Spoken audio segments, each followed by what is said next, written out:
you for joining us for today's Great British Entrepreneur Awards and Robert Half webinar, 5 Strategies to Combat the UK's Hiring Challenges in 2019 with Matt Weston. For those who are unfamiliar with the NatWest Great British Entrepreneur Awards, the awards are now in their 6th year and continues to acknowledge the hard work and inspiring stories of entrepreneurs in the UK. The awards are built upon the notion that successful entrepreneurship is about the story and not the balance sheet. Now I would like to present to you Matt Weston, UK Managing Director of Robert Half. Having worked for Robert Half for nearly 20 years and starting his career as a recruitment consultant for finance and accounting in 1999, Matt is the epitome of leadership by example. Matt's dedication to excellence for clients, candidates and employees sees him lead an executive team with an openness to solutions that are always grounded in their founding principle of ethics first.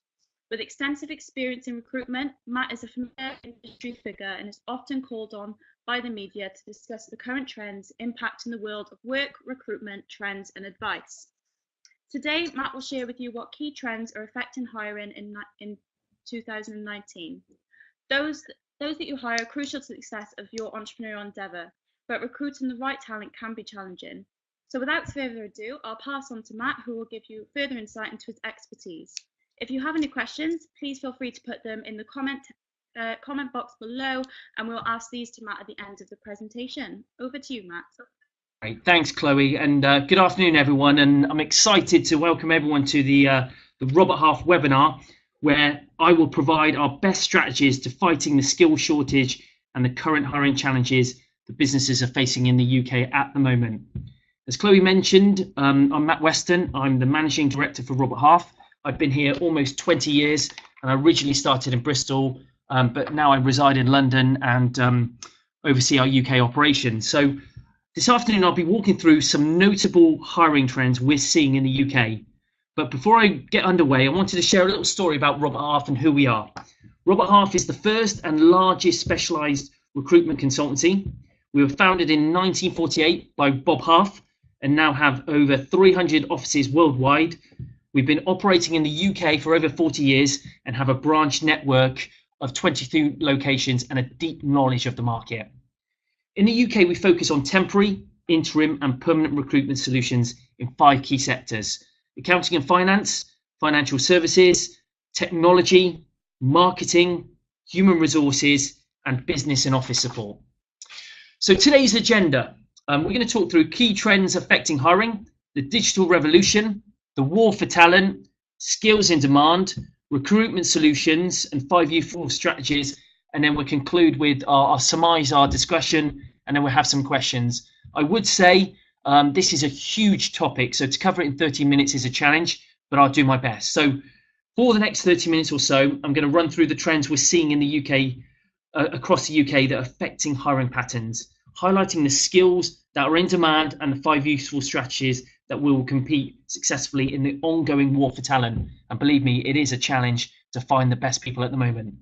You'll hear me talk a lot about the digital revolution, which is seeing organisations harnessing the power of AI, robotics and automation alongside their digital transformation programs. Again, that's a huge subject in itself. As well as understanding the power of AI to transform processes, organisations have to consider which skills they need to attract to take full advantage of the exciting capabilities from the technology revolution that is coming.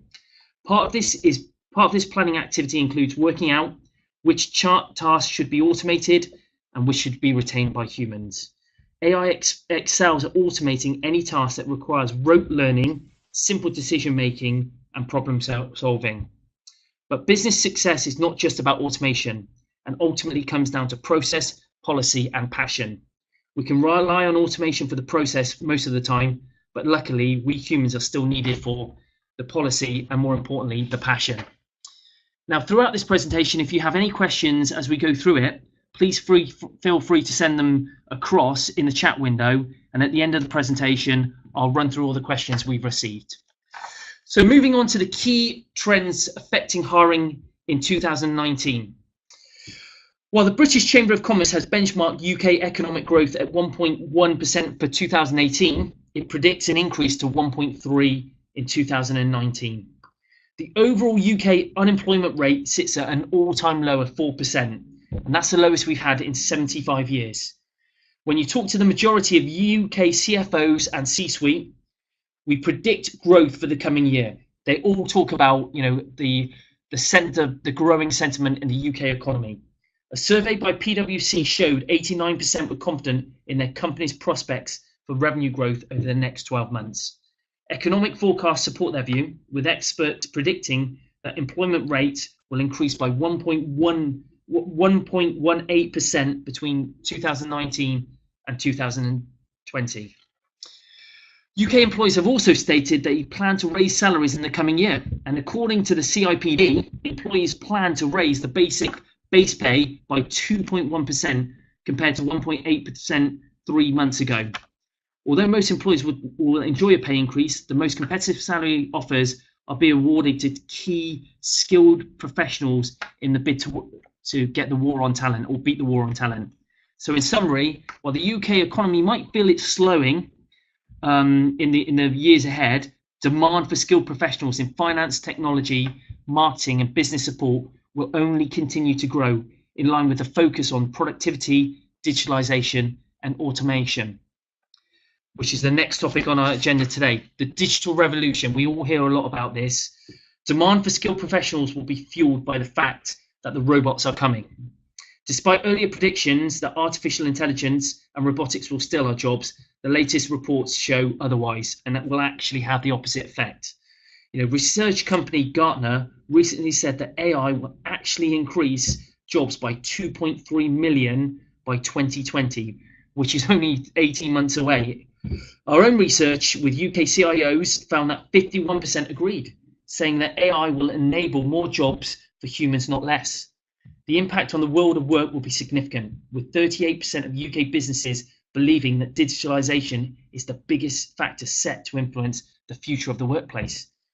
A World Economic Forum study published in September endorses this view, revealing that 86% of enterprises are looking to hire new permanent staff with technology expertise, and 84% intend to automate work. That's because emerging technologies such as robotic process automation has the power and functionality to improve productivity by removing repetitive manual work and helping to build out more collaborative procedures. Our research with CFOs in particular, and over the last 12 months, revealed that 2/3 believe automation and digitalization has improved collaboration within departments. However, with everyone now focused on these benefits, demand for people who have the vision to work out how to apply new technologies to business processes, as well as those who can build and implement it, is growing fast. Competition for the most talented technology professionals is ramping up significantly and is having an effect on salaries and hiring strategies. So now moving on to the war for talent. The digitalization agenda is one reason why UK businesses are finding it difficult to find, attract, secure and retain the right staff at the right time. While there might be plenty of job seekers out there, there's a significant knowledge gap that is fueling a war for talent, and the experience needed to take businesses forward. It's absolutely critical. Indeed, the UK talent market already has a distinct lack of digital skills needed to help businesses adapt to digitalization, artificial intelligence and automation, and it's a concern for 53% of CEOs currently. More than half of the businesses we surveyed said it is more challenging to find qualified professionals now than it was 5 years ago, while 51% said it is more difficult to secure the preferred candidate they want. I'll share some insights on which are the most in demand roles next, but before moving on, I want to discuss the 5 strategies that we have been seeing working to good effect recently. So everyone can see the slide there of all the most roles in demand across the UK. There you can see them by accounting and finance, financial services, technology, business support, and creative and marketing. So experience and know-how are in demand across all 5 categories of roles that we recruit to fill. As I said, accounting, financial services, technology, business support, marketing, and creative.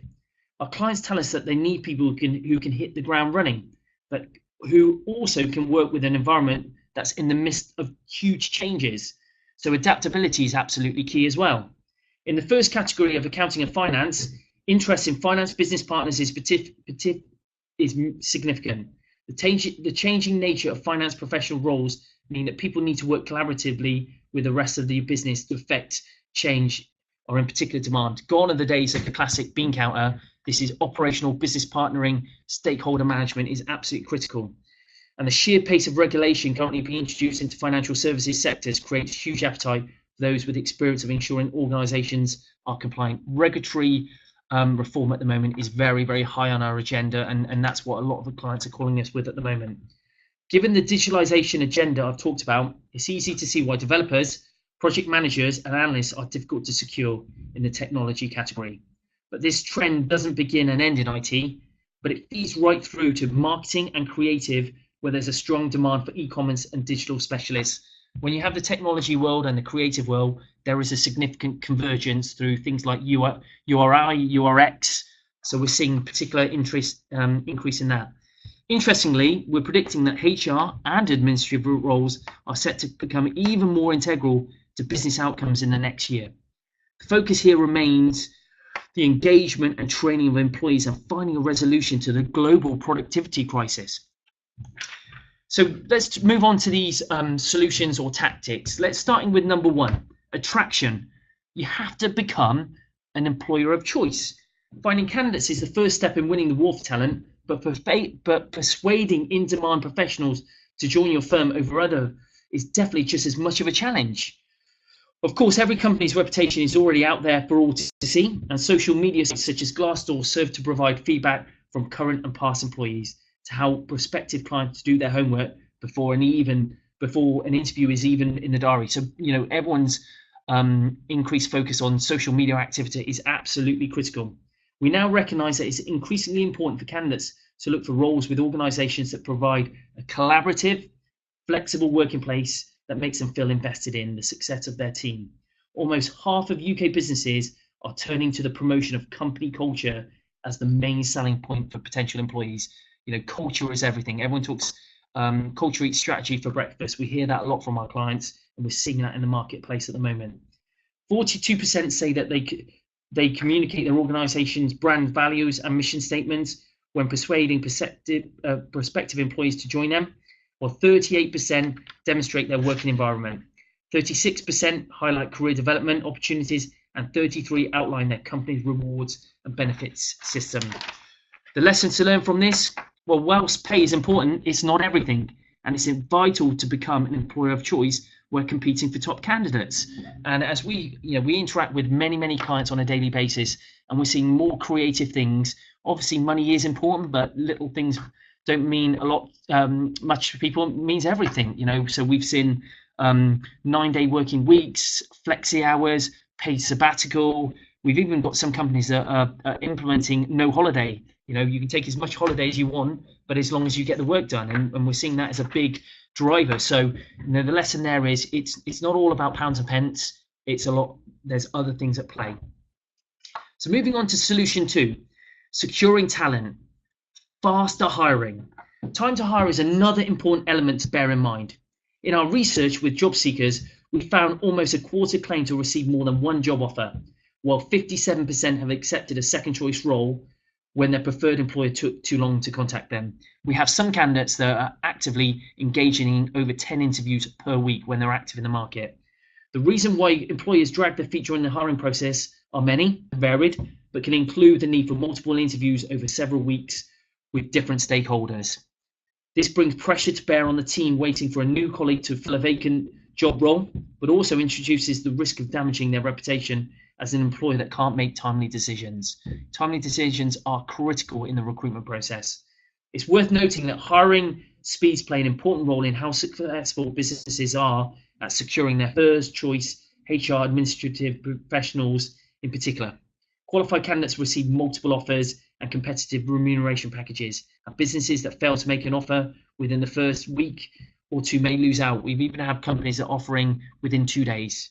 And focusing on salaries for a moment, of every 10 candidates interviewed, 8 were offered salaries higher than the advertised amount by a quarter of the companies. In most cases, the top 3 factors to influence the starting pay boost were candidates' experience at 53%, technical skills at 49%, and industry experience at 47%.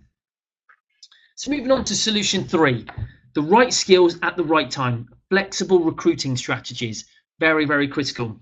So having identified and communicated the unique selling points of your business, as well as addressing the lags in your hiring process, it's worth thinking about flexible recruitment strategies. What we're calling the professional gig economy is well underway, with over 15% of the UK workforce now classified as self-employed. As it gains momentum, this trend opens up a wealth of new strategic staffing possibilities for businesses. Organisations are beginning to rely more heavily on flexible recruitment models as a means of balancing economic uncertainty and lack of available talent. Our research shows that employees believe that there are multiple benefits of hiring temporary and interim professionals, notably to support long-term staff absence, provide staffing flexibility, and act as a stopgap between permanent hires. It's interesting to know that flexible working is very appealing and can give you access to a variety of individuals. And whatever their reasoning, more and more employees are swapping permanent positions for contract and temporary roles. We're also seeing a number of people using interim resources to extinguish the need to rush the permanent process. So again, making sure that people don't come into backlogs of work. So, the use of interims is increasing significantly in this marketplace. Solution 4, retention. Offer the benefits people want. So having attracted and secured the right people, the next challenge is ensure they stay. According to research, almost 1 in 4 people would consider leaving their current job if an equivalent job with a better remuneration package came along. So it's worth consulting our salary guide to check you're still offering competitive rates of pay. Again, very, very critical.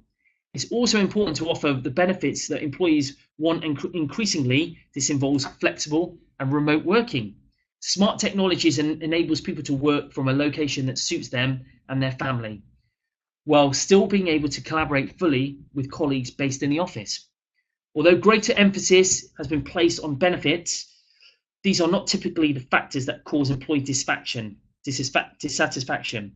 For new employees, poor management was the main reason they considered leaving, whereas higher salary and desire for greater responsibilities were the biggest factors for senior staff.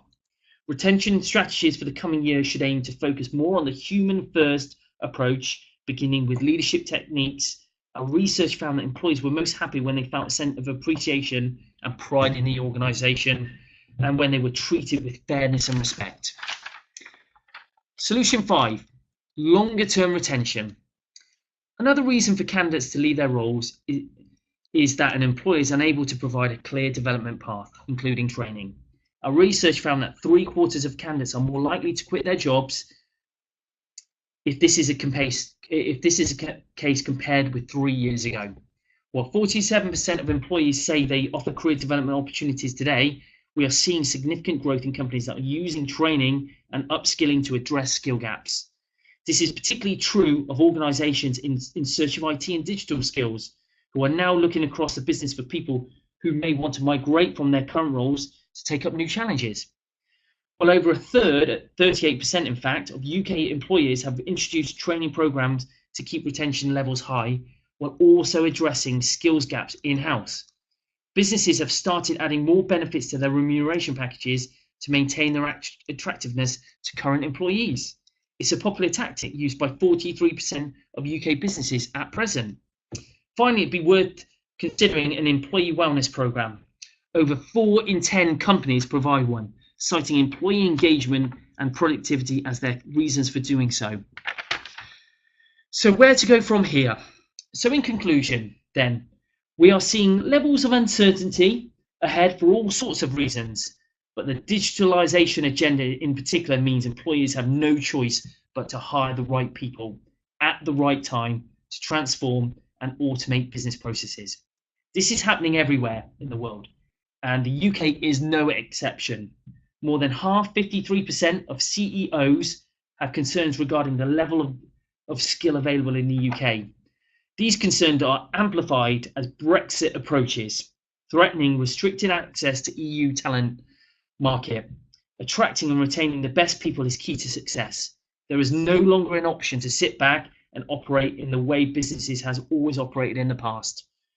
The good news is that there is there is already tried and tested ways of ensuring that you both attract and retain the people you need. To recap, it starts with ensuring that you are telling the right story about your brand, offering competitive salaries and benefits, moving decisively to secure the chosen talent, and providing training and work styles that people want. In short, select attentively, invest in your people passionately. The even better news is that the team at Robert Half is standing by to help, whether that's a more efficient recruitment process or insights we provide through our annual salary guide. At Robert Half, through our branch network, and we have over 350 consultants within our specialisms, we are here to help. We like to see ourselves just more than a business partner. So we're very keen to support you, give advice and counsel for any clients out there who work closely with us. So in the meantime, if anyone has any questions about today's presentation or services we provide, I'd be more than happy to answer them now.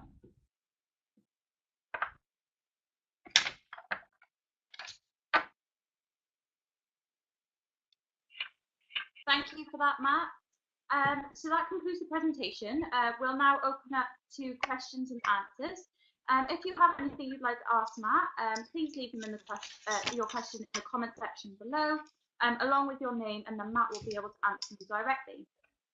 We do have a few questions for you. So the first question is from Victoria Baker. Victoria said, do you think there is still value in spending money on employee perks, or is it all about company culture now? I think it's great to receive perks, and that's nice, and that's, as I talked about, the appreciation and feeling valued and being thanked. But I think ultimately creating a culture and value system that people want to be a part of is absolutely critical. So whilst perks have their place, nothing beats culture and a brand, and people want to work for something that has true purpose. And I think, we talk about, and I think I said at the start, strategy is great, but culture eats strategy for breakfast. It's really, people want to be part of something, and that's, as we talk to people leaving businesses, it's that lack of connection, it's that lack of culture that pretty much sits at the heart of every reason why someone wants to leave. Okay, the next question is from Leanne Spencer. Leanne said, what part do you think well-being will play in employee engagement and retention?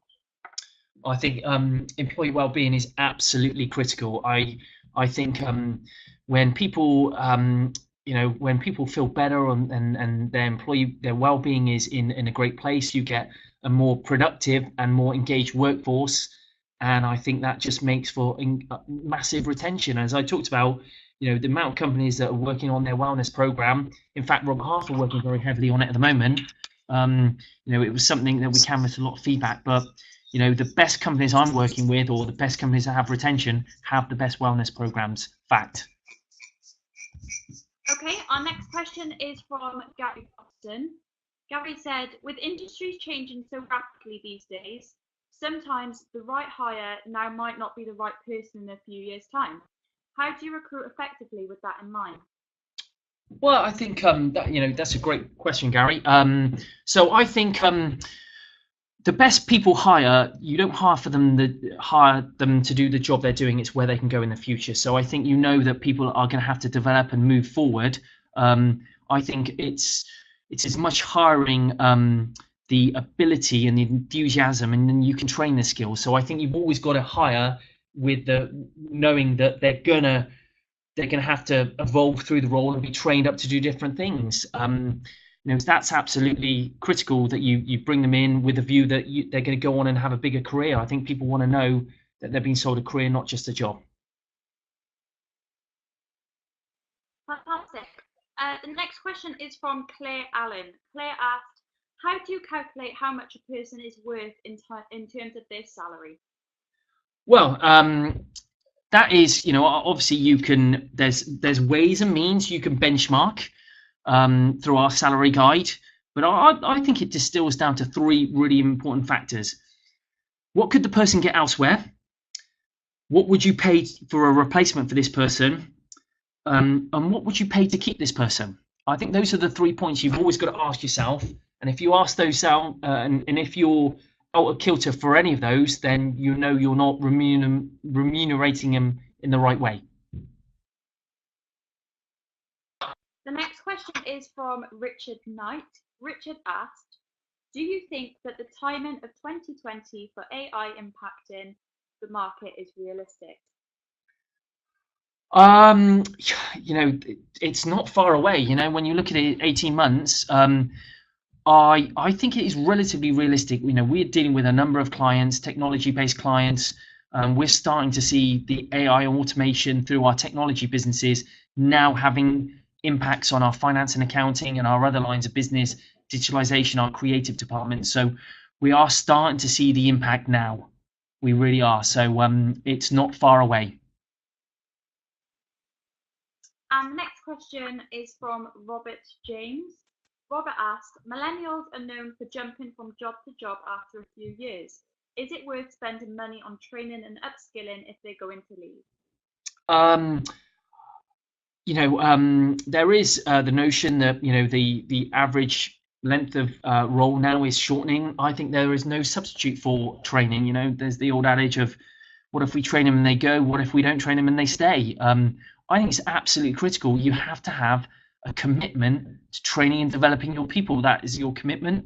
As I talked about, it's the select attentively, invest passionately, and you need to be upskilling these people. I bear in mind, we hear a term now which is growing called the boomerang employee. And we've seen that at Robert Half, and we see a number of companies. People maybe leave and then come back and realise that maybe the grass wasn't greener, or maybe they needed to go away to come back. So I think if you've invested in people, you'll always have goodwill. We talk a lot about onboarding, hiring, retaining. I think offboarding is really important. Leaving on a good note, investing in your people, that things might come down further the line, they might come back, referrals and recommendations. It's a very, very, very dangerous strategy, not investing in your people. And the next question is from Ronnie Jones. Ronnie asked, from an employee's perspective, how do you approach an employer about a pay rise? Okay. I think what you've got to do is obviously highly dependent on how long you've been in the role, but I would sit down and, you need to monetize your contribution, or not monetize it, talk about the areas where you've added tremendous value. You've also got to maybe just look at areas where you've taken on more responsibility, you've added more value to the business, and it might not be from a monetary perspective, it might be from an automation perspective, from a cultural perspective. And I think if you present what you've done and how you've added value to an employee and talk to them and communicate to them, I think you're more likely to get a more favorable response. I think if you use, I could get more money elsewhere, or I want more money, I think you've got to engage, and it's that's an ongoing process, and hopefully always encourage to have regular reviews with your manager, if that's weekly, monthly, quarterly. And I think that's where you need to present to them where you feel you can justify added value to the organization. And again, it's communication. Always communicate.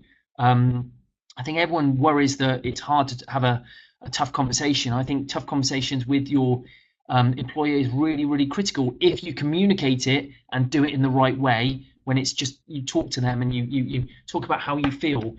People do not want to lose good employees, and you never want to get to the situation where you have the counter offer, because that's when lack of trust is broken. So I would say be brave, do your homework. If you have to talk to other people in the organization to maybe surmise some of the value that you've added into it, but just call the meeting, do it in a professional way, and present what you've done. But my advice is never back away from those conversations. I think you'll develop and you'll build relationships from it.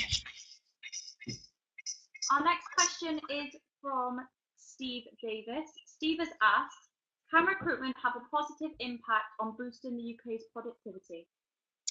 I firmly agree that. I think what we do is we place great candidates with great clients, and we stimulate businesses to grow. We move talent around. We develop talent. I think what we do is we're great. We're a great middle person. We put great candidates in front of great clients, and I think then that develops brilliant companies and people who take companies forward. So we do have a really good input into the economy. we enjoy what we do, and we add tremendous value. The next question is from Jessica Stern. Jessica has asked, in today's market, do you think professional qualifications hold as much importance over experience or creativity in the recruitment process as they used to? I would say, qualifications for certain roles, if it's a prerequisite, if it's a highly technical role, maybe in accounting, there often can be a demand for having the qualification, but I think personality, enthusiasm, experience is also critical.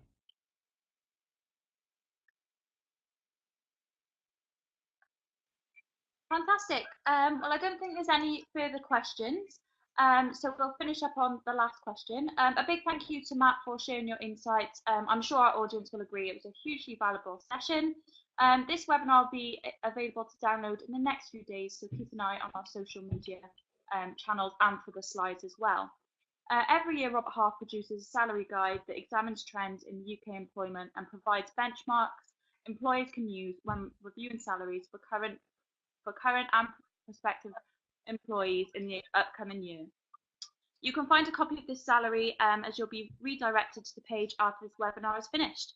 Do you have any last comments, Matt? No, I'd just say, I really appreciate the opportunity to present today. It is a very, very big subject, and I could probably speak for hours on every single aspect of that.